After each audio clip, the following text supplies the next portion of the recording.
Amén y gracias a Dios. Natalia, muchísimas gracias. Así es, el pueblo agradecido dice amén y el pueblo agradecido dice gracias, Señor. Muy buena tarde para todos, bienvenidos, ¿cómo están? ¿Cómo se encuentran?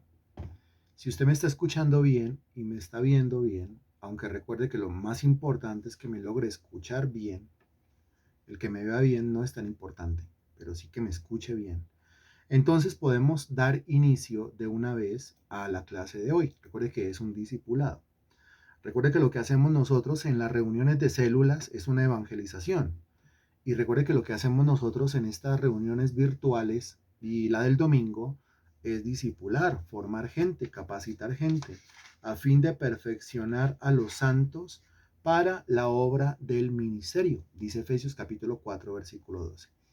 Seguimos hablando nosotros acerca de cómo tener éxito en proyectos espirituales. Es martes. Entonces el tema es cómo tener éxito en proyectos espirituales. Y venimos nosotros del recuento de la vida del apóstol Pablo. Y ahora estamos nosotros últimamente centrados en lo que es el tema de la visión. Acuérdese, ya hemos visto temas como por ejemplo los obstáculos de la visión parte uno y parte 2. Y antes de eso, lo que tiene que ver con la fuente de la visión viene del propósito, la visión es la clave. Pues cuando hablamos de la visión es la clave, cuando hablamos de la fuente de la visión, cuando hablamos de los obstáculos de la visión, pues la idea que nos queda en la cabeza es que Dios nos creó a nosotros y Dios nos tiene a nosotros para que desarrollemos una visión. O sea, nos creó a nosotros con un propósito. Eso es una vida con propósito. Eso es una vida con proyecto. Recuerde que lo primero que Dios creó fue un proyecto. Lo primero que Dios diseñó fue un plan y después creó a la persona a la cual le encargaría el proyecto. Eso creo que está claro en la carta a los Efesios, capítulo 2, versículo 10. Texto que repetimos a cada rato en estos cursos, pero es que son los textos más importantes de estos cursos, de estos temas, de estas clases, ¿no?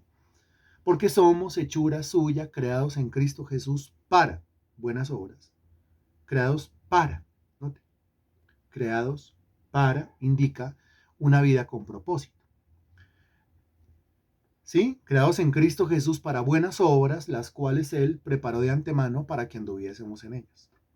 Usted no está aquí por accidente, usted no está aquí porque sí. Usted está aquí y hay un para que determina su presencia en esta tierra. Y ese para es divino, porque son las obras que Dios preparó de antemano para que usted anduviese en ellas. Lo que tiene que hacer es descubrirlas. Las descubre cuando se mete con Dios.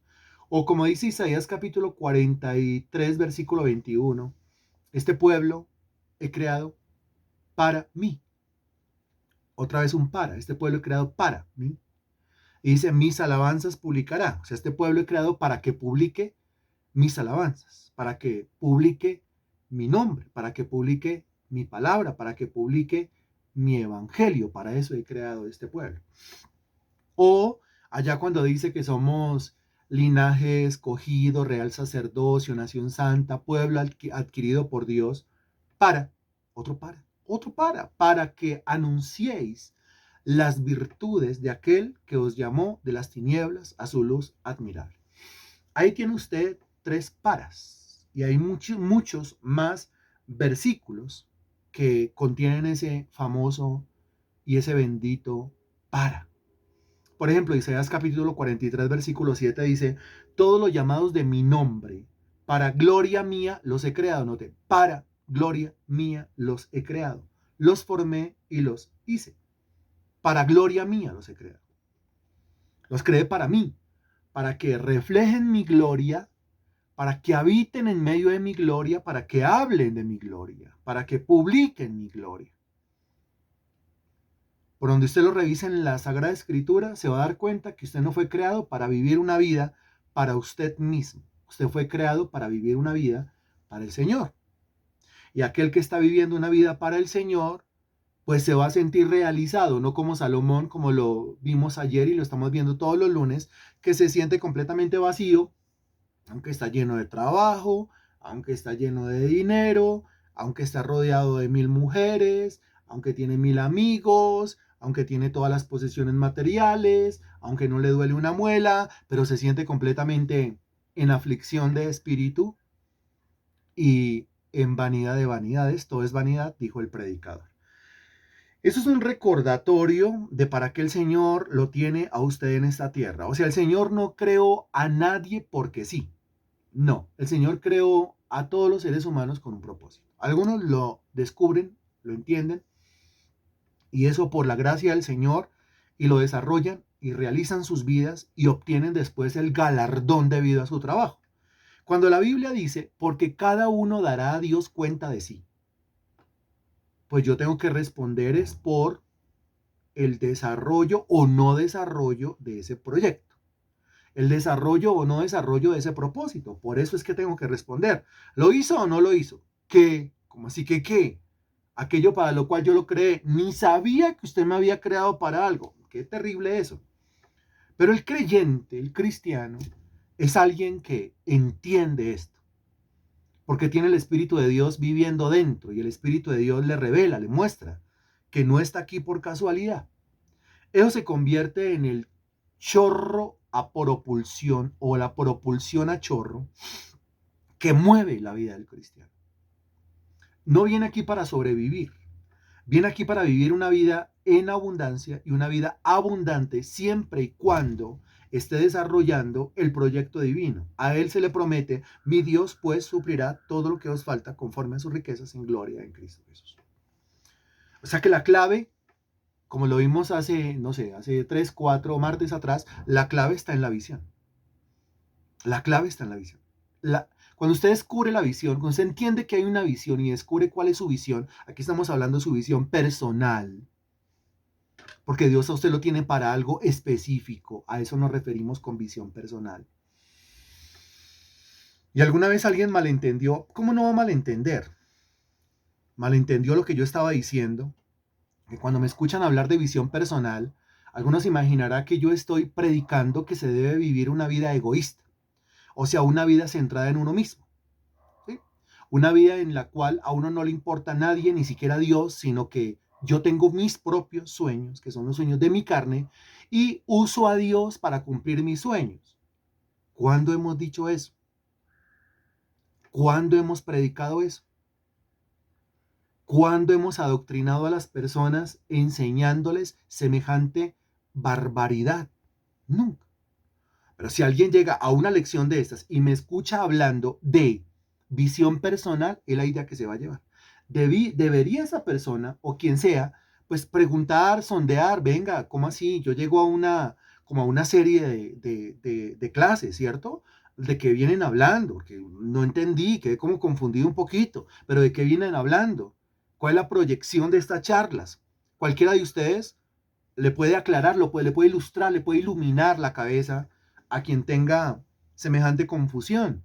Y esa persona va a decir, ya, es que yo llegué, claro, yo llegué y entonces escuché fuera de contexto lo que ustedes vienen entendiendo desde el mes de enero. Es que entiendan, no es lo mismo que llegue hoy alguien a escucharme acerca de la visión personal a usted que desde el mes de enero estamos juiciosos, dele que dele, dele que dele, dele que dele y dele que dele con esto.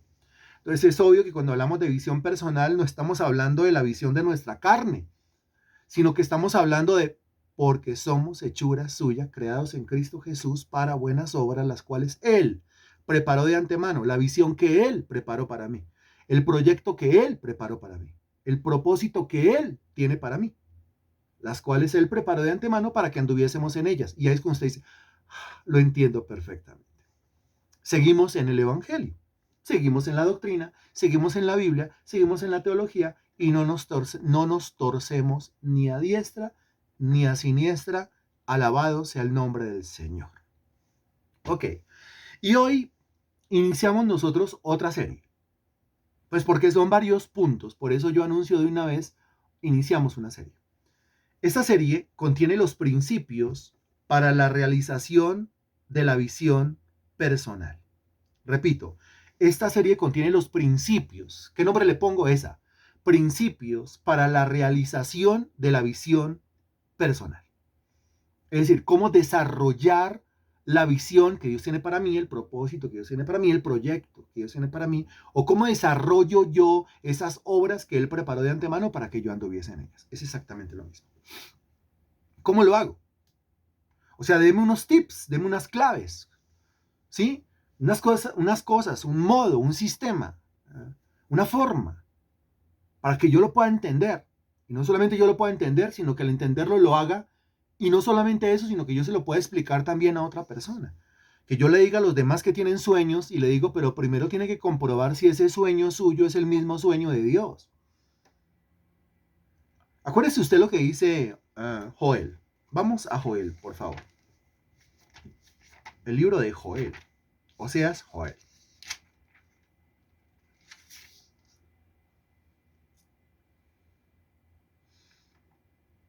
Bien.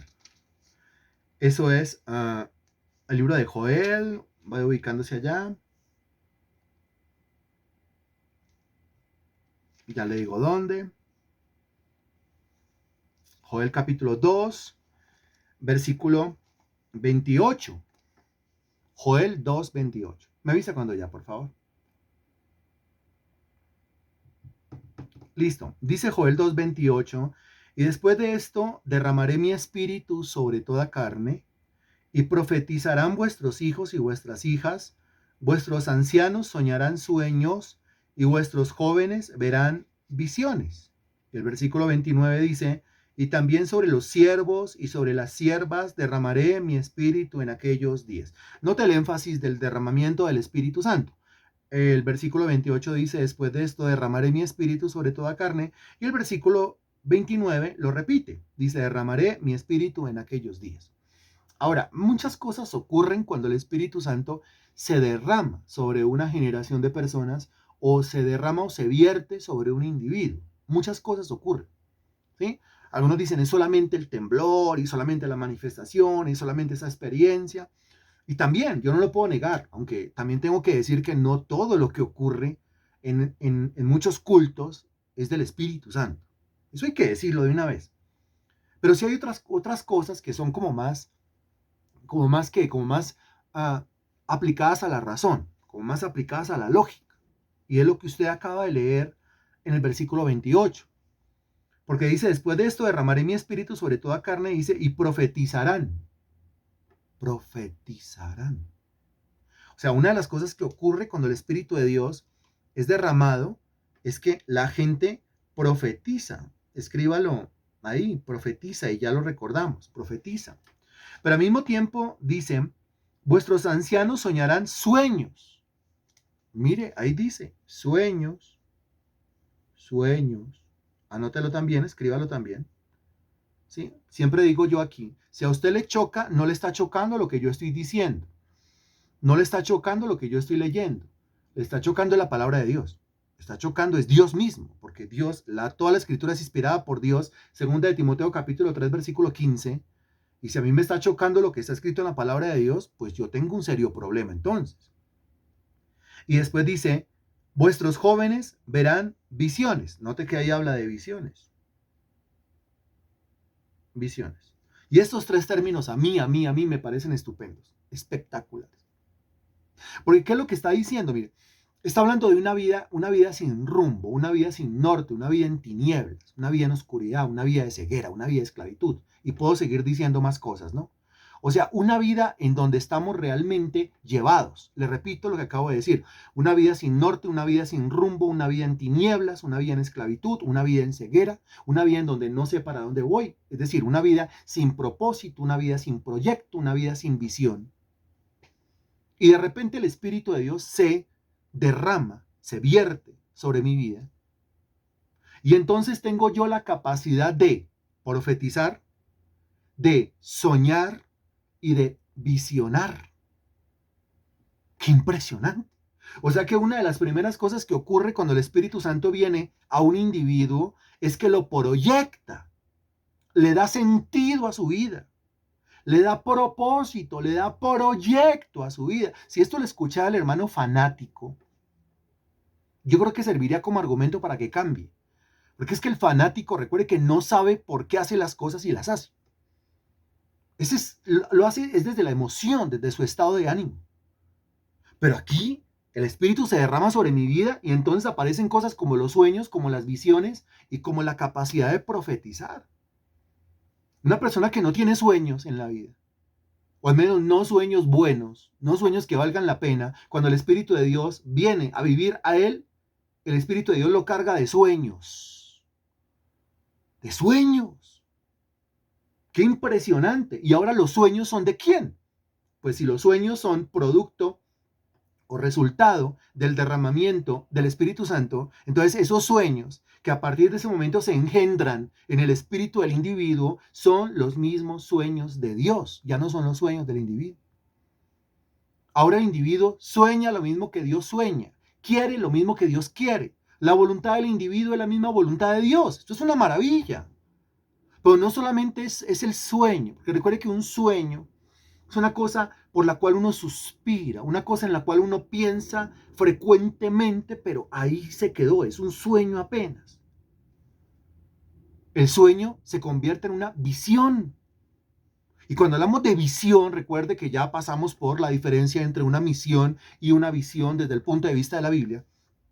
Pues la visión ya mira hacia adelante, la visión ya es detallada, la visión se desprende del mismo sueño, porque todo comienza con un sueño. Haga de cuenta, todo comienza con una idea. La idea es el sueño. Pero la idea se convirtió en visión. O sea, se planea, se planifica, se determina, se pone fechas. Qué impresionante. Con calendario en mano, como el hombre que queriendo construir una torre, se sentó, calculó los gastos, no sea que no termine la torre y se le burlen, dice la Sagrada Escritura en el Evangelio según San Lucas. Pero no solamente el Espíritu de Dios da sueños, porque es dador de sueños. Y no solamente el Espíritu de Dios da visiones, porque es dador de visiones, sino que al mismo tiempo le da al individuo la capacidad de profetizar. Y usted se acuerda cuando Ezequiel fue puesto en medio de un valle que tenía huesos secos, que el Señor le dice al profeta, profetiza, hijo de hombre, y el profeta queda como, ¿what? ¿Qué es eso?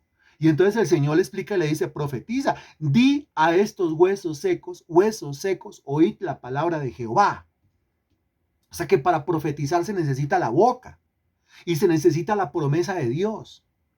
La promesa de Dios que es lanzada, la palabra de Dios que es lanzada, palabra que no vuelve al Señor vacía. Es impresionante esto. Cuando el Espíritu de Dios se vierte sobre un individuo, lo carga de sueños, lo carga de visiones y lo carga de palabra. Lo carga de una confesión bíblica, la confesión de las promesas. Así el individuo ahora sueña, ahora visiona y ahora profetiza. Y ahora profetiza. Cuando usted dice todo lo puedo en Cristo que me fortalece, ¿qué está haciendo? Declarando la palabra, y al declarar la palabra, ¿qué está haciendo? Usted está profetizando.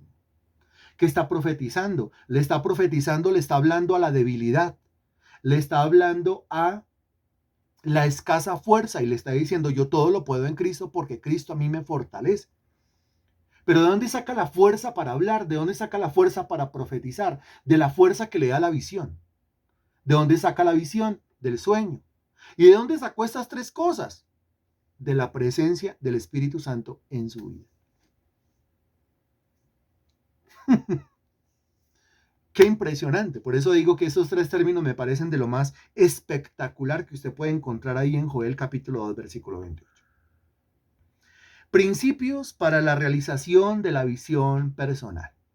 El primero, para algunos será como muy básico, pero tratemos de a partir de este momento y a partir de esta serie dejar todo claro en cuanto a cómo es que uno alcanza, cómo desarrolla, cómo alcanza el éxito de una visión. Entonces, en primer lugar, pues uno debe ser dirigido por una clara visión. Note que aquí estamos hablando de qué? De dirección. Entonces, la palabra clave en esa frase, se la repito. Primero, uno debe ser dirigido por una clara visión. Dirigido por una clara visión. Dirección. ¿Necesitamos dirección o no necesitamos dirección? Sí, todos necesitamos dirección en la vida. Dirección. Todos necesitamos. ¿Para dónde va? Usted siempre sabe para dónde va. ¿Qué va a hacer ahorita? Usted sabe qué va a hacer ahorita. Sale a la calle, sabe para dónde va, sabe hacia dónde se dirige. Y por más que, digamos, no sea muy diestro en direcciones, o en localizaciones o en ubicaciones, pero usted siempre va a echar mano de una aplicación o al menos de alguien que sepa más que usted, o le va a preguntar a alguien dónde queda ese punto al cual usted necesita llegar. Siempre y en todos los casos. Uno necesita dirección. Dígame, pregunta, ¿cuál es su sensación cuando usted se siente perdido? Ya sea desde el punto de vista literal o desde el punto de vista espiritual. Pero ¿cuál es su sensación cuando usted se siente perdido? Llegó a un lugar y ahí. ¿Y aquí para dónde? Tanto en lo físico, material, literal, como en lo espiritual, como en la vida espiritual. ¿Cuál es su sensación cuando usted se siente perdido? Usted siente, no, me embolaté. O sea, me subí al bus que no era.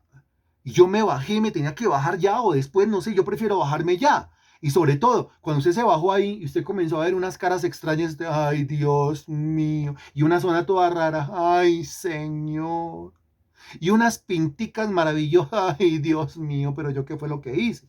Dígame, ¿cómo se siente? ¿Cuál es su sensación cuando usted se siente perdido? Entonces yo comienzo a leer, porque está escribiendo, pues yo leo. Entonces dice, frustración, angustia, desespero, sin rumbo, angustia, miedo, no saber qué hacer, soledad, miedo, echeverri, impotencia, y hay una carita así, como una carita triste. Claro, esto obviamente no le pasa a todo el mundo, porque algunos son muy duchos para ubicarse, ¿sí? Eso es una clase de inteligencia. ¿Se acuerdan que alguna vez predicamos acerca de las 9 diferentes clases de inteligencia que existen? Y una de esas inteligencias tiene que ver con eso, tiene que ver con la ubicación, tiene que ver con las direcciones, tiene que ver con saber dónde está parado y hacia dónde va, hacia dónde queda el norte, el sur, el oriente, el occidente, hacia dónde queda la 30, la primera, la sexta. ¿Sí? ¿Se tiene esa clase de inteligencia? Pues maravilloso. Yo no. Aquí entre nos, yo no. Yo no. Entonces he sentido muchas veces ese desespero, la verdad. A mí mándeme la ubicación y yo le llego. Mándeme la ubicación y yo le llego. ¿Le llego movido por el Waze? ¿O le llego movido por alguien que sepa más que yo? ¿O le llego en un Uber? Sí, es así. Tengo una inteligencia bien buena, bien aguda para otras cosas. Por ejemplo, los asuntos espirituales, la palabra de Dios, su entendimiento, su exposición. Pero usted me dice que yo tengo que ir a la yo no sé qué con yo no sé qué, o a la diagonal yo no sé qué con yo no sé. ¿Sí se acuerda? Eso queda ahí cerquita. ¿Qué me voy a acordar yo? Como, ¿por qué me voy a acordar yo de eso? ¿Qué necesidad tengo yo de acordarme de eso? Y el otro me dirá, pero es básico. Y yo, no, básico es memorizarse 300 versículos. Dese cuenta, es que tiene que ver con las capacidades y las facultades que el Señor le dio a un individuo. Pero entonces aquí estamos hablando nosotros, estimado hermano en Cristo, estamos hablando de dirección. Aquí la palabra clave en esa frase es dirección. Uno debe ser dirigido para no sentirse perdido, para no sentir que se perdió. Uno debe ser dirigido por una clara visión. O sea, uno tiene que saber para dónde va. ¿Quién es la fuente de la visión? Ya pasamos por esa lección. Regálemela a usted. La respuesta. ¿Quién es la fuente de la visión? Cuando hablamos de la fuente de la visión, ¿quién es? Estoy hablando de una persona, creo que le queda muy fácil a usted responder. ¿Quién es la fuente de la visión? ¿En dónde yo encuentro? ¿En dónde yo descubro? ¿En dónde se me revela? ¿Cuál es la visión para mi vida? ¿Cuál es? Responda, por favor. Estoy hablando de una persona, así que creo que le queda muy fácil, ¿no? Mire que no es un concepto teológico, lo único que tiene que escribir es Dios. Excelente, hermano Rubelio, muy bien, así se hace, excelente. Muy bien, muy bien. Puede ser que alguien esté como en un rompecoco, la fuente de la visión, la fuente de la visión. Pues, ¿cuál es la fuente? El origen, la base, el fundamento, de dónde sale, de dónde nace, de dónde se desprende la visión, pues de Dios, que fue el que diseñó la visión para mi vida. Primero diseña la visión, después me diseña a mí para que cumpla la visión. Efesios 2. Ok, en eso estamos claros. Esa es la base, esa es la fuente. ¿Quieres saber cuál es? Pregúntele a Dios, Dios le va a responder. Mis ovejas oyen mi voz y me siguen, dice la Sagrada Escritura. Es parte de las capacidades que nos da el Espíritu Santo cuando viene a vivir a nuestro interior. Abre nuestro oído espiritual para que podamos oír su voz. Y todos los que son hijos de Dios son guiados por el Espíritu de Dios. Él nos habla. Y lámpara de Jehová es el espíritu del hombre, la cual escudriña lo más profundo de su corazón. O sea que Él me habla a mi espíritu. Esto es una maravilla. Saberlo, entenderlo, es una cosa espectacular. Si no sabe cuál es, pregúntele a Dios, métase con Dios. Pero es que yo le he preguntado, ¿pero de qué manera usted le ha preguntado? Si usted quiere saber algo y realmente le importa saberlo, pues usted se va a meter con Dios y no va a salir de Dios hasta que no se le revele. Lo que tiene que hacer aquí es lo mismo que hizo Elías con el niño muerto en sus brazos. Entró a su habitación, cerró la puerta atrás de sí, acostó al niño en la cama con una firme decisión en su cabeza. Yo no salgo de aquí hasta que el niño resucite. ¿Cuánto tiempo permaneció dentro de esa habitación? No sé, quién sabe. Solo sé que oró y oró y oró y oró y oró y oró y oró. Y el hombre se recostó sobre el niño y oraba y se recostaba sobre el niño y oraba y se recostaba sobre el niño y oraba hasta que el niño resucitó. Si yo quiero saber algo de Dios, que Dios me revele algo, que Dios me dé información sobre todo esto tan vital, porque dése cuenta, conecte. En la frase dice, debe ser dirigido por una clara visión. Quiere decir que si yo no tengo una clara visión, yo no tengo dirección. Si no tengo dirección, yo estoy viviendo una vida lo más aburrida posible. ¿Se acuerda que ayer nosotros hablábamos de esas personas que se la pasan deseando no haber nacido? ¿O se la pasan preguntándose, yo para qué nací, para qué vivir, para qué mi mamá, para qué mi papá, maldito el día en que nací, maldito el vientre que me parió? Y todo tiene que ver con por qué estoy aquí, por qué estoy aquí, por qué estoy acá. ¿Y se acuerda que decíamos nosotros, o no nosotros? La Biblia lo enseña, que si una persona se expresa así, eso está revelando su falta de Dios. Está revelando su ignorancia. Está revelando que es una completa desagradecida o un completo desagradecido. Y está revelando que no sabe o no entiende para qué es que está aquí.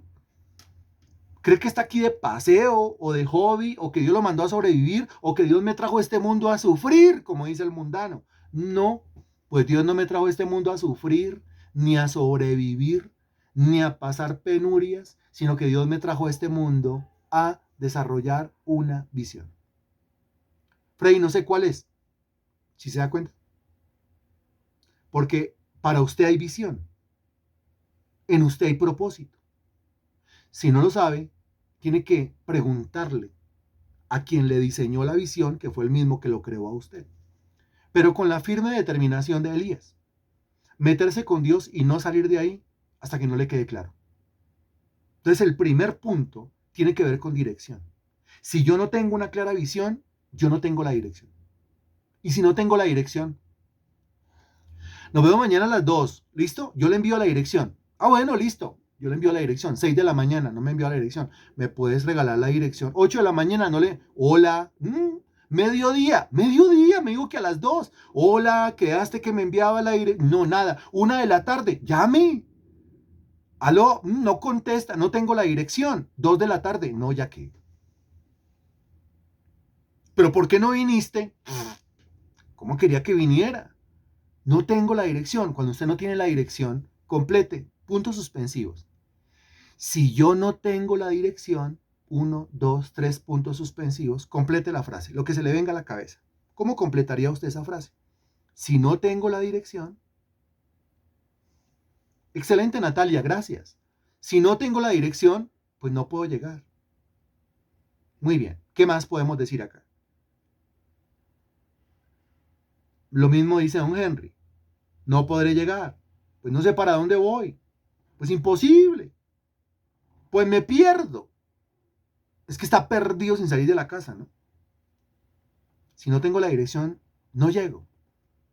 No sé a dónde llegar. No tengo un rumbo fijo.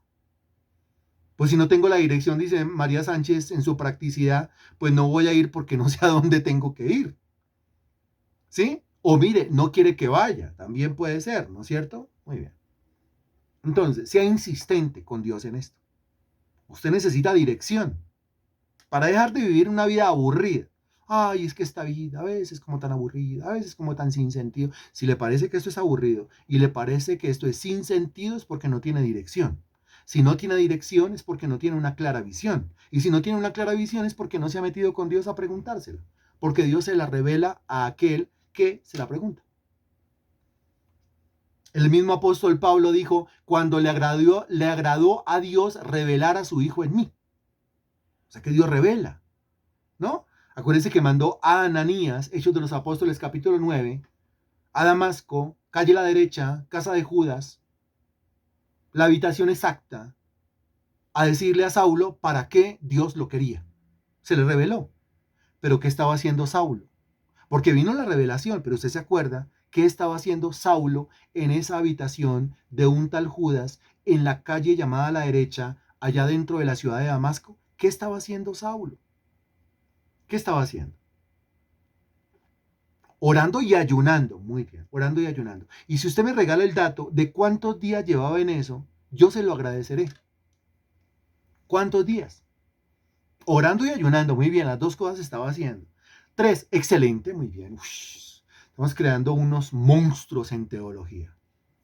3 días orando y ayunando. A los 3 días orando y ayunando, mire, pin, la revelación de la visión. Así, así. ¿Cuándo fue la última vez que usted se metió en una habitación y usted dijo, de aquí no salgo hasta que Dios me revele para qué es que me tiene aquí en la tierra? ¿Sí se da cuenta? Entonces que Dios no le puede revelar a los perezosos, Dios no le puede revelar a los carnales, Dios no le puede revelar a los tibios, que al tibio realmente no le importa, no le interesa. No. O sea, eso no es que yo voy a comprar el pan, ay Señor, revélame la visión. No, eso no es así como tan desparchado. Hay que prestarle atención, o sea, uno tiene que demostrar que realmente le interesa conocer la visión. Realmente le importa tener dirección en la vida. Entonces, lo primero tiene que ver con dirección y la dirección únicamente se logra cuando yo tengo una clara visión de para dónde voy. Pero no lo que yo quiero hacer, sino lo que Dios me revele. Eso en primer lugar. En segundo lugar, la frase dice así: debo conocer mi potencial para realizar la visión. Debo conocer mi potencial para realizar la visión. Sumamente importante. Seguimos hablando de visión, la realización de la visión, o sea, el éxito.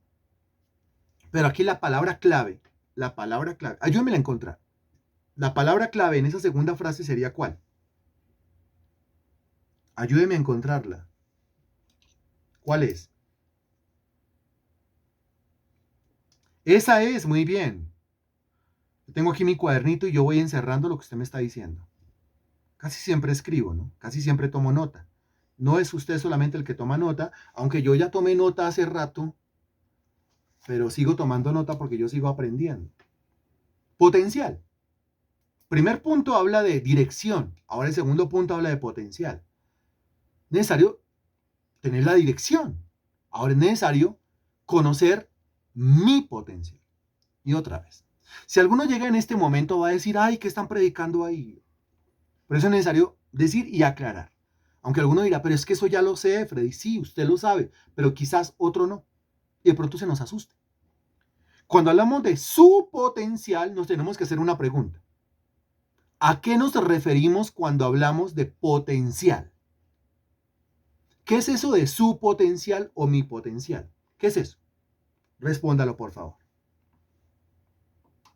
Y ya me surgió otra pregunta. ¿Se ha dado cuenta que el Espíritu de Dios se mueve en mí es a través de preguntas y preguntas y preguntas y preguntas y preguntas? Y siempre ha sido así. ¿Qué es potencial? ¿Qué se le viene a usted a la cabeza cuando hablamos de potencial? Su potencial. El suyo, María Sánchez. El suyo, señora Zoila. El suyo, Marta León. ¿Qué es su potencial? ¿Qué se le viene a la cabeza? Entonces usted habla de lo que soy capaz. ¡Bien! Usted está hablando ahí de capacidad. Yo lo escribo acá. Está hablando de capacidad porque dice de lo que soy capaz. ¿De qué es capaz? Su capacidad. Muy bien. Me vuelvo un poquito, usted siga escribiendo de lo que soy capaz. Está hablando de dones. Muy bien. Excelente. Yo le escribo acá. Muy bien. El poder que tiene para hacer algo. Muy bien. Está hablando de poder. Está hablando de potencial. Muy bien. Poder. Capacidad que tiene el individuo para realizar algo. Muy bien, ya escribí capacidad, capacidad, capacidad, capacidad. Lo que mejor sé hacer. Muy bien también. Lo que mejor sé hacer. Excelente. Muy bien. Si alguien más tiene algo que escribir. Ok. La capacidad, otra vez capacidad, madurez espiritual. Bueno, listo. El tema es que cuando hablamos de potencial, tenemos que hablar de talentos, capacidades, habilidades, dones, facultades. De todo eso tenemos que hablar. Eso es exactamente lo que nos hace diferentes el uno del otro. Usted es bueno para algo que yo no soy bueno.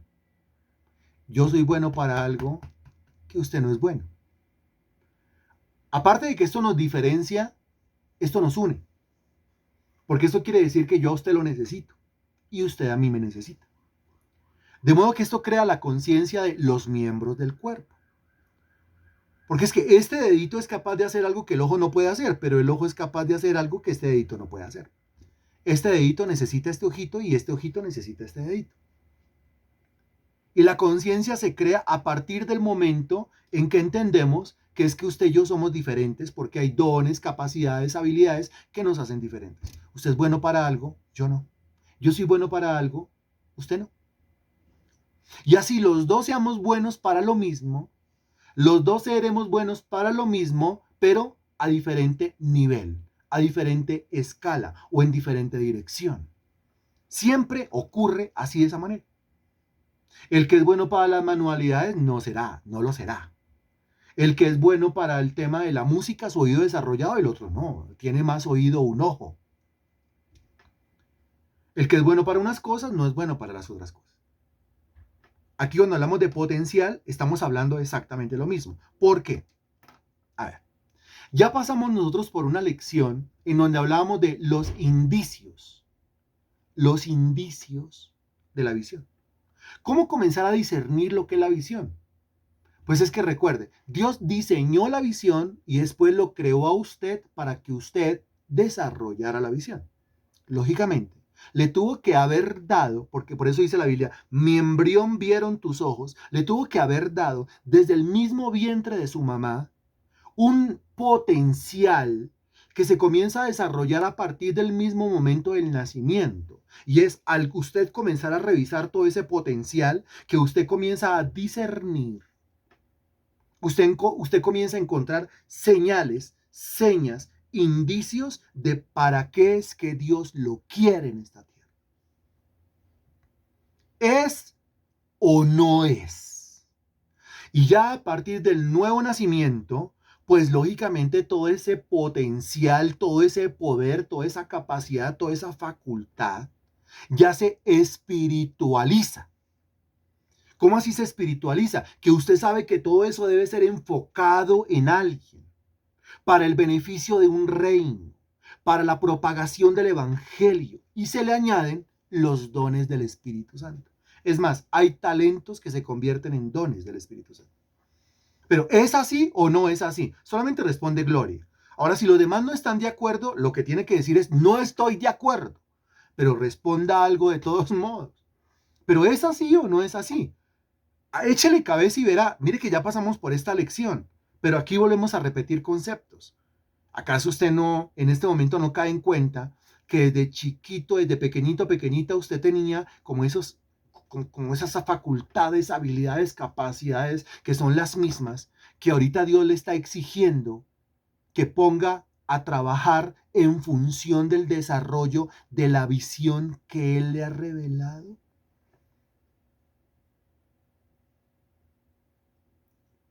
Entonces la pregunta clara es esta, mira. La visión, lo que usted entiende hasta el momento de lo que es la visión que Dios tiene para usted, ¿tiene que ver o no tiene que ver con su potencial? Recuerde que potencial es dones, talentos, habilidades, capacidades, facultades, etc. La visión, ¿tiene que ver? O sea, ¿su potencial encaja con la visión? ¿Sí o no?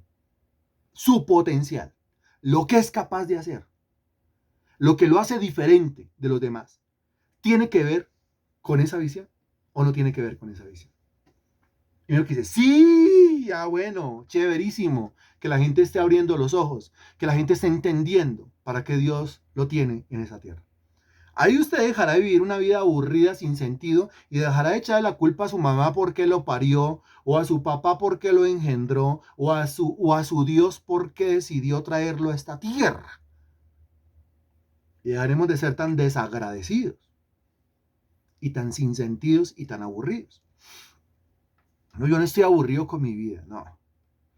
No estoy aburrido con mi vida. Mi vida es una vida que vale la pena vivirse. Yo estoy contento con mi vida. Algunas cosas, con algunas cosas estoy inconforme, pero con la visión, no. Esa visión es un deleite. La visión es un disfrute. La visión es la fuente del gozo, de la alegría, del impulso, etcétera. Bien, ok. Eso en segundo lugar. En tercer lugar, tercer punto, si yo quiero tener éxito o realizar la visión que Dios me ha dado, pues yo tengo que, tercer punto, desarrollar un plan concreto para la visión. Desarrollar un plan concreto para la visión. Plan. Plan. Y creo que fue, si no la primera, si una de las primeras charlas que tuvimos este año acerca de el éxito de las visiones, el éxito de los proyectos, tanto los materiales como los espirituales. Y note que, aunque más de uno lo acusa a uno de carnal, tibio, apóstata, cuando uno habla de proyecto, cuando uno habla de propósito, cuando uno habla de visión, pues realmente uno está en modo espiritual, cuando uno habla de visión, cuando uno habla de proyecto, cuando uno habla de propósito. Permítame explicarle otra vez, mire, si la visión que Dios tiene para mi vida es espiritual y tiene que ver con llevar el evangelio hasta lo último de la tierra, pero yo no tengo ni idea de eso. Y usted si tiene el conocimiento y se acerca a mí, me transmite el conocimiento, yo le entiendo claramente y yo me activo en esa visión. Y comienzo a trabajar y logro llevar el evangelio hasta lo último de la tierra. Pregunta, ¿usted se acercó a mí en la carne hablándome de visión? ¿Se acercó a mí en la carne hablándome de propósito? Se acercó a mí en la carne hablándome de Dios tiene un proyecto para su vida, métase con Dios y descúbrelo. Yo me metí con Dios y me reveló que me quería evangelizando al mundo entero y fui hasta los confines de esta tierra y llevé el evangelio. Usted lo que hizo, hablándome de visión, proyecto o propósito, fue activar mi vida espiritual. Desatar todo lo que estaba ahí, pero es que yo no lo sabía. Y el pueblo de Dios es destruido porque o cuando le falta conocimiento. Eso es lo terrible del asunto. O sea, ¿cuántos cristianos llenos de potencial, con unas visiones impresionantes, de verdad, están ahí quietos, estancados, moribundos, somnolientos, carnales, sin energía, sin fuerza, por la razón de que no entienden para qué están aquí en la tierra? ¿Puede ser su caso? Y espero que usted responda, no señor, no es mi caso, yo sí sé para qué estoy aquí en la tierra. ¡Gloria a Dios! Pero si es su caso, entonces dése cuenta la realidad del asunto. Aquí, en tercer lugar, hablamos nosotros de la necesidad de desarrollar un plan concreto para la visión. Encuentre la palabra clave en la frase y regálemela en el chat. Así como en la primera frase usted encontró la palabra dirección, en la segunda frase encontró la palabra potencial, ahora aquí en la tercera frase usted debe encontrar la palabra. La palabra clave es la palabra. ¿Qué es lo que tiene que desarrollar? La palabra, ya lo están escribiendo muy bien. La palabra plan. Plan. Plan. De esa palabra se deriva el término planificar o planificación. Y esa palabra se deriva el término plano. ¿Qué es un plano? ¿Qué es un plano? De plano se habla en qué carreras. De plano se habla en qué área de estudio. ¿Qué es un plano? Comencemos por ahí, definimos por ahí y entendemos desde ahí. Un plano, ¿desde dónde? Arquitectura, muy bien. Un plano, ¿desde dónde? La construcción. ¿Un plano desde dónde? Dice Marta Poveda, arquitectura e ingeniería. Muy bien, muy bien. Ahora, ¿qué es un plano? Ayúdeme a definir. Muy bien, ya encontró que eso es como arquitectura, ¿cierto? Tiene que ver como con la construcción. Ok. Entonces, ahora, ¿qué es un plano? Bueno, vamos a comenzar a aprender cómo diseñar un plano. ¿Cómo diseñar un plano? ¿Qué es eso? Plano. Pues plano es dice Denise, eso es un diseño. Ok. En arquitectura sería un diseño de qué? El plano es un diseño de qué? El plano es un diseño de qué? Póngase en modo arquitecto. Y entonces el plano sería un diseño plasmado en una hoja, ¿sí? Plasmado en un papel, plasmado en un lienzo, plasmado en un material X. ¿Pero qué es? Entonces es un dibujo o esquema con diseño. ¿Ok? Y tiene que ver entonces con qué? Con trazos, muy bien. Tiene que ver con líneas, tiene que ver con ángulos, tiene que ver con líneas rectas, tiene que ver con medidas, ¿cierto? Tiene que ver con vértices, tiene que ver con áreas, tiene que ver con metros cuadrados, tiene que ver con dimensiones, tiene que ver con profundidades, tiene que ver con alturas, tiene que ver con anchuras, tiene que ver con longitudes, tiene que ver con tiene que ver con todo eso. Mire de dónde viene el término planificar, porque no, yo lo tengo todo planeado, ¿sí? Muéstrame el plano. Uy, ¿cómo así? Sí, es que no puede decir que lo tiene planeado si no tiene un plano. ¿Se acuerda? No puede decir que lo tiene planeado si no lo tiene escrito. Eso dice Habacuc 2:2. Escribe la visión en tablas, declárala en tablas. Eso se tiene que escribir para que corra el que leyere en ella, dice la Sagrada Escritura. Para que corra el que lee. Si no lo tengo escrito, no hay plan. No es que yo lo tengo en la cabeza. No, no sirve. Usted no puede confiar en su cabeza, no puede confiar en su corazón, usted no puede confiar en su intelecto, usted no puede confiar en su razonamiento. Estaré usted confiando en su alma. Para el alma, hoy las cosas son así y mañana son diferentes. Para el alma, hoy las cosas son negras, mañana son blancas. Para el alma, hoy vamos para el norte, mañana vamos para el sur. No. El alma le va a variar, le va a cambiar, le va a modificar la visión. La tengo escrita en mi alma. No se vale. La persona que es buena planificando, hace planos.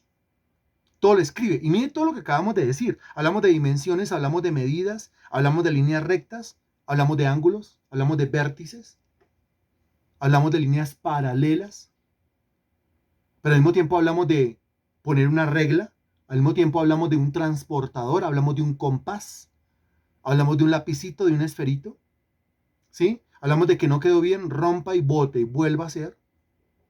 Hablamos de que cuando usted lo plasma en un papel, póngase en modo arquitecto, cuando usted lo plasma en un papel, usted ahí se da cuenta, digamos que es el plano de un apartamento. Entonces usted lo plasma en un papel y usted dice, uy, no, no, no, esa habitación quedó muy grande. ¿Qué hay que hacer? No, no, no. Hay que ajustar las medidas de esta habitación.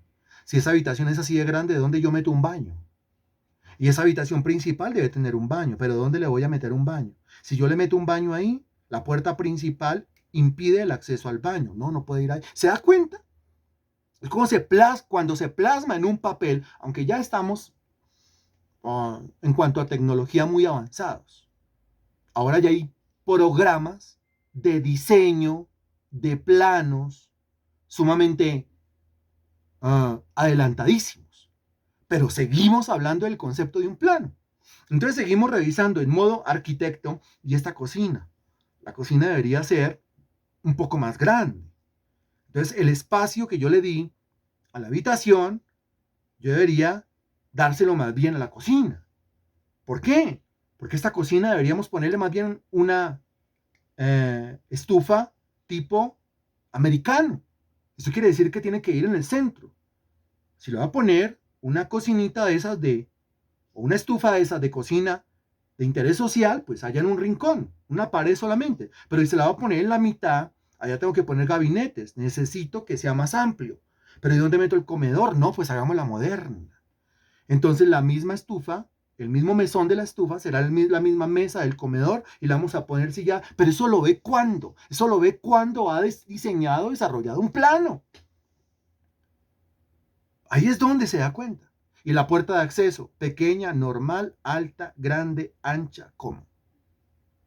Y absolutamente todo lo analiza en la medida en que va desarrollando en el papel un plano. A eso se refiere el tercer punto, que dice, desarrolla un plan concreto para tu visión. La palabra clave es plan. Y no hay plan sin plano. O sea, no hay plan sin haberlo escrito. Se lo digo así, no hay plan sin plano y no hay plano si no lo he escrito. Y si no lo he escrito, ¿cómo lo escribiría o cómo lo definiría un arquitecto sobre el papel? Entonces, usted encargó un diseño, el arquitecto le dijo en tantos días, ese día cumplió, digamos que es de los buenos, y entonces llegó y sobre la mesa del comedor suyo, o la mesa de la sala suyo, o lo citó en la oficina de él, le abrió, ¿qué le abrió? El pergamino. ¿Qué contiene el pergamino? El plano. El plano es el plan. Esto es. ¿Y cómo le parece? Digamos que a usted le fascinó, porque es que él le había preguntado a usted, bueno, pero ¿cómo quiere esto? ¿Pero cómo quiere lo otro? Pero. Lo quiere con muchas ventanas, con poquitas ventanas, lo quiere con ventanales y usted decidió con que la sala no iba a llevar muros, sino que iba a ser solo vidrio, solo cristal. Oh, cosa difícil has pedido, pero si es un buen arquitecto, pues entonces ahí está. Muy bien, y entonces viene la pregunta. La pregunta es, ¿cuánto me va a costar esto? ¿El arquitecto sabe cuánto le va a costar o no sabe cuánto le va a costar? ¿Qué dice usted? O solamente hace línea, raya, línea, raya, línea, raya, línea, rayas y tome. ¿Sabe o no sabe? Claro que sabe. Pero por supuesto que sabe. Mire, en la medida en que va haciendo una línea, él sabe cuántos ladrillos son en modo horizontal, cuántos ladrillos son en modo vertical. Si le va a poner bloque o si le va a poner ladrillo. El hombre le tiene ahí marcado cuántas son las bases, cuántas son las zapatas, cuántas son las columnas, cuánto hierro se va a comer cada base, cada zapata, cada columna, cuánto concreto, cuánto recebo, ¿sí? Cuánto mixto, cuánta gravilla, cuánto cemento, cuánto mortero. Todo eso lo sabe. Los pisos, qué piso le va con qué piso lo va a enchapar. ¿Lo sabe o no lo sabe? Claro que sí, pero por supuesto. No un sobrepiso en cemento, madre. No, no, no. Usted lo quiere es con porcelanato. O usted lo quiere es con otra cosa. Él sabe cuánto le cuesta. Entonces va a decir, mire, esto le cuesta, en total le cuesta y le pasa la hoja. Lo sabe todo. Todo lo tiene medido, todo lo tiene analizado. Todo lo tiene planificado. No hay planificación sin un plan. No hay plan sin un plano. Y no hay plano si no lo ha escrito. Yo sé para dónde voy, quiero ser famoso. Muéstralo en papel. ¿Famoso en qué sentido? ¿Qué tienen que hacer para llegar allá? Ahora, si usted le pregunta al arquitecto, no solamente qué se va a hacer, porque ahí está en el plano, cuánto va a costar, también lo sabe, cuánto material se necesita, también lo sabe, sino cuánto se va a demorar. ¿Lo sabe o no lo sabe? Dígame. Póngase en modo arquitecto. ¿Lo sabe o no lo sabe? ¿Qué dice usted? ¿Cuánto se va a demorar? ¿Sí lo sabe o no lo sabe? Sí lo sabe. Por supuesto que lo sabe. Muy bien. Ahora yo le hago otra pregunta. Si usted le pregunta al arquitecto por dónde se comienza, ¿qué es lo primero que se hace? Lo segundo, lo tercero, lo cuarto y ¿qué es lo último? Pregunta. ¿El arquitecto sabe cuál es el primer paso, el segundo, el tercero, el cuarto y el quinto? ¿Sabe qué es lo primero que se tiene que hacer y lo segundo y lo tercero y lo cuarto y lo quinto? ¿Qué es? ¿Sí lo sabe o no lo sabe? Es lo mismo que está pidiendo el Señor allá en el Evangelio según San Lucas, capítulo 14, versículo 28, texto que ya hemos leído muchas veces, pero vuelva a abrir su Biblia allá, Lucas capítulo 14, versículo 28. Siga usted el modo arquitecto, por favor. Siga el modo arquitecto. Porque dése cuenta que Dios lo usa a usted como el arquitecto de esa visión. O sea, usted tiene que desarrollar en su vida la capacidad de la arquitectura. La capacidad de la cuenta, del número, de la línea, del cálculo. Todo eso. Lucas capítulo 14, versículo 28 dice, porque ¿quién de vosotros queriendo edificar una torre, la quiere edificar? Muy bien. No se sienta primero y calcula los gastos. Eso de sentarse primero y calcular los gastos quiere decir póngase en modo arquitecto. Pregunta, ¿calcular los gastos es contra la fe? ¿Calcular los gastos es incredulidad? ¿Calcular los gastos es duda? ¿Calcular los gastos es escepticismo? ¿Calcular los gastos es no confiar en Dios? ¿Calcular los gastos es confiar de la misericordia del Señor? ¿Qué dice usted? Para nada. ¿Quién está diciendo en el versículo 28? Calcule los gastos para que no se le rían, para que no se le burlen, para que no quede el proyecto inconcluso ahí, que usted diga, lo intenté y no funcionó. ¿Y por qué no le funcionó? La voluntad de Dios era que no me funcionara. ¿Estás seguro que la voluntad de Dios era que no le funcionara? O más bien Dios en su voluntad permisiva permitió ese fracaso para que usted se diera cuenta de la necesidad de planificar correctamente. La voluntad de Dios es que yo fracase. No, pues si la voluntad de Dios es que yo fracase, estoy en la inmunda entonces. ¿Y ahora quién podrá ayudarme? Claro, la voluntad de Dios es que yo fracase cuando lo que yo encuentro en la Sagrada Escritura es, yo sé los planes que tengo para ti.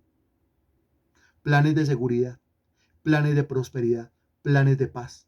¿Dónde dice, yo sé los planes que tengo para ti?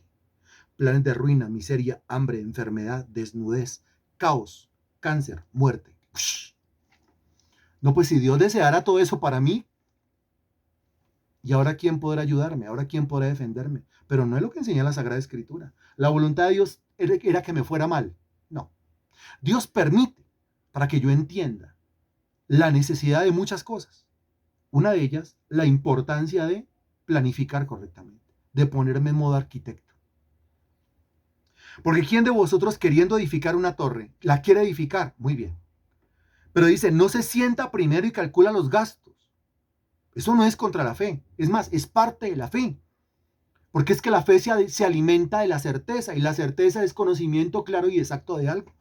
Pregúntale a Nehemías. Es más, Artajerjes le preguntó a Nehemías. ¿Qué es lo que tiene? Es que mis hermanos en Jerusalén, sí, bla, bla, bla, bla, bla. ¿Y qué quiere? Pues reedificar el muro. ¿Cuánto necesita? ¡Ay! Y lo sabía. ¿Cuántos días se va a demorar? ¡Ay! Y lo sabía. O sea que Nehemías, siendo copero del rey, se ponía en modo arquitecto, sin haber estudiado nunca arquitectura, porque son capacidades espirituales que el Señor le da a uno. Y el Señor le dio eso a Nehemías. Por eso Artajerjes se agradó y le dijo, vaya usted mismo, reconstruya ese muro con el presupuesto que usted me ha solicitado y demores el tiempo que usted mismo me ha dicho que se va a demorar. Eso es que modo arquitecto. ¿Quién de vosotros queriendo edificar una torre no se sienta primero y calcula los gastos? Cuando usted está calculando los gastos, está en modo fe. Está en modo fe. Se salió del modo fanático y entró al modo fe. No, yo no calculo los gastos. Calcular los gastos sería ir en contra de mi creencia en Dios. ¿Qué clase de creencia tiene? A ver si tiene lo que necesita para acabarla. Tiene potencial. Tiene lo que necesita, potencial. Si no tiene lo que necesita, no tiene el potencial. Si no tiene el potencial, entonces, ojo, debe ser que no es la construcción de la torre lo que Dios quiere. Debe ser que es la construcción de otra cosa. O debe ser que necesita confiar en Dios porque mi Dios le puede suplir lo que necesita, lo que le hace falta para acabar la torre. Muchas preguntas vienen acá. Pero dése cuenta que hay que calcular. Ahora, a continuación dice, no sea que después que haya puesto el cimiento, El arquitecto le dirá, lo primero es el cimiento. El maestro de construcción dirá, lo primero es el cimiento. El ayudante de construcción dirá, madre, lo primero es el cimiento. Y hasta la señora ama de casa batiendo el chocolate dirá, lo primero que hay que hacer en una casa es el cimiento. Que eso es lo básico que todo el mundo sabe, ¿cierto? No sea que después que haya puesto el cimiento y no pueda acabarla. ¿Por qué no pudo acabarla? Porque no se sentó a calcular los gastos, a ver si tenía lo que necesitaba para acabarla. Porque no se puso en modo fe, no se puso en modo certeza, no se puso en modo arquitecto. Entonces, no pudo acabarla. Todos los que lo vean comiencen a hacer burla de él. Y bueno, que se burlen del individuo ya es grave. Pero de quién al final terminan burlándose y hablando mal y vociferando y vituperando. Mire ese cristiano, que es que Dios estaba con él, que Dios lo sacaba adelante, que Dios nunca lo dejaba en vergüenza, y dése cuenta que este tipo quedó en vergüenza. O sea, Dios permitió que el tipo pasara por una vergüenza. Porque es que Dios no honra el desorden. Dios no honra la falta de plan, la falta de planos, la falta de planificación. Dios hace milagros dentro de un proyecto bien planificado, bien ordenado, bien organizado, bien trazadito, bien escrito. Ahora usted imagínese un arquitecto perezoso. Miren un arquitecto que no le gusta hacer planos. ¿Se lo imagina? ¿Qué piensa de ese arquitecto? ¿Qué piensa de ese arquitecto? Mira, arquitecto que se respete trabaja sobre planos. Si no hay planos, viene el arquitecto, arquitecto, ¿será que esta pared la puedo tumbar? Muéstrame los planos de la casa. Siempre le va a decir, si es arquitecto, ¿no? Si es maestro de construcción, le va a dar con la mano al muro, pin, pin, pin. Madre, yo creo que esa se puede tumbar. Pero si es arquitecto, él trabaja sobre planos. Si es un cristiano genuino, trabaja sobre planos. Decídalo usted en este momento. Yo de aquí en adelante voy a trabajar sobre planos. Yo de aquí en adelante voy a trabajar sobre una visión escrita, de manera minuciosa, de manera detallada, sin que falte un solo aspecto. Ingeniero, ¿y esta puerta cuánto me cuesta? ¿Cuál puerta, madre? No, eso no es del arquitecto. Pues la puerta de entrada, ay, yo no le puse puerta, discúlpeme, señor. ¿Cómo así que no le puso puerta de acceso? A eso no le pasa a un arquitecto experto. Póngase usted en modo arquitecto experto.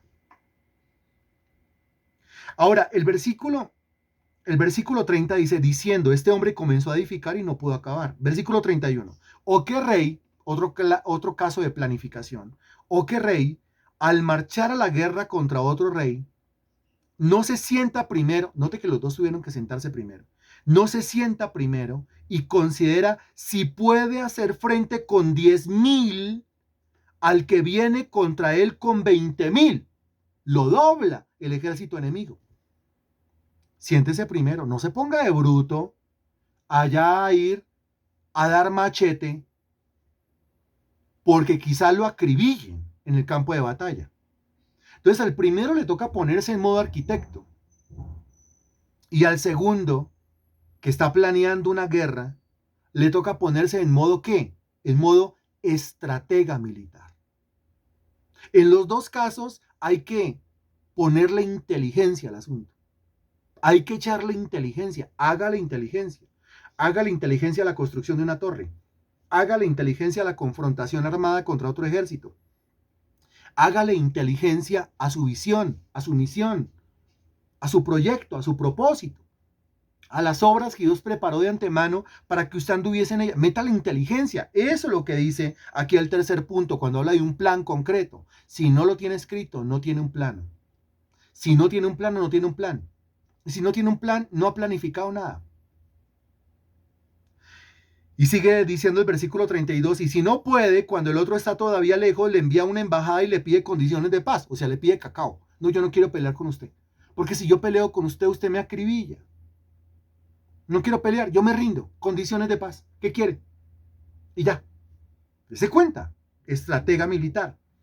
Así pues, cualquiera de vosotros que no renuncia a todo lo que posee no puede ser mi discípulo. Entonces no solamente hay que echarle cabeza cuando uno va a construir una torre, no solamente hay que echarle cabeza cuando uno va a ir a pelear contra el otro, sino que también hay que echarle cabeza a lo que son las cosas de Dios, las cosas del crecimiento espiritual, el discipulado, el entregar la vida a Jesucristo, el decirle a Cristo, estoy aquí para servirte, pero ya calculó los gastos. ¿Cómo así? ¿Cuáles gastos? Claro, porque el versículo 26 dice, si alguno viene a mí y no aborrece a su padre, ¿ya usted consideró que le va a tocar aborrecer a su papá? ¿Y a su madre, ya consideró usted que quizá le toque aborrecer a su mamá? Y mujer, ay, ¿ya consideró usted que quizá le toque aborrecer a su mamá o a su esposo o a su esposa? ¿Por qué? Porque si se convierten en piedras de tropiezo, nada que hacer. Si se convierten en estorbos, obstáculos, nada que hacer. Usted es Lot. No puede voltear a mirar hacia atrás como la mujer de Lot. Se convierte en estatua de sal. ¿Cuánto cuesta seguir a Cristo? Le puede costar su papá, su mamá, su mujer, se sobreentiende el esposo, los hijos, los hermanos, las hermanas y aún también su propia vida. Le puede costar la vida propia. ¿Cómo llego yo a esas conclusiones del costo o el sacrificio? Cuando me siento a echar números. Cuando me pongo en modo arquitecto o me pongo en modo estratega militar. Bendito Dios, te damos infinitas gracias. Gracias, mi Señor, por tu palabra predicada hoy. Gracias por esta manera como nos has hablado, Señor, como has dirigido tu palabra a nuestras vidas. Yo te ruego, bendito Señor, que seas tú haciendo que esta palabra penetre lo más profundo de nuestro ser, ya que a partir de este momento en la serie de lecciones estamos intentando dejar claro cuáles son los principios para la realización de la visión personal. Pues vamos en 3 que creo que son fundamentales, sumamente importantes, mi Señor. El principio de la dirección, el principio del potencial y ahora el principio del plano, el plan o la planificación. En tus manos entrego los resultados, las consecuencias, mi Dios, de esta enseñanza en la cabeza y en los corazones de cada una de las personas que lo ha escuchado y que lo escuchará cuando pongan a reproducir este video allá en YouTube. En tus manos lo entrego para tu gloria, para tu honra y para tu alabanza. Amén y gracias a Dios.